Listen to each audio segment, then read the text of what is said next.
St. James, fisherfolk and business operators have been hit hard by what they described as the most bizarre flooding event they have seen in decades. Kelisha Williams has their story. The Montego Bay coastline being tested by the fury of the Caribbean Sea. But it failed. This is over there now. We've been see for 20 years now. The storm-like surge pushed meters of water inland, inundating the coastal communities. In fact, the flood waters transformed Pier 1 into a floating pier. Significant damage. I can't tell you that we're used to it. We're used to the weather, but this is a little bit worse than what we normally get. I guess from here is just wait until it dies down.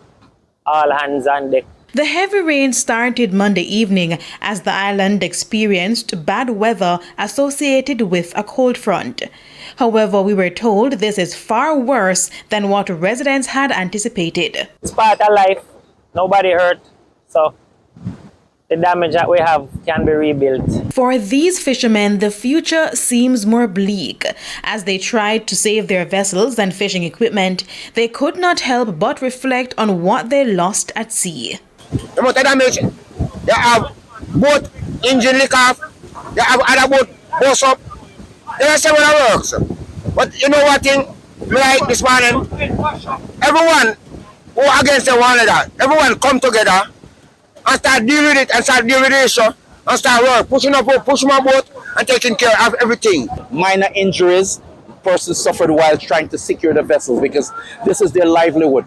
So persons would have lost engines. I've heard 2 persons reported so far where engine broke off the transom on the boat, and crazy damages, fiberglass damage. But most of all, most of the fishermen at this location would have lost fish traps.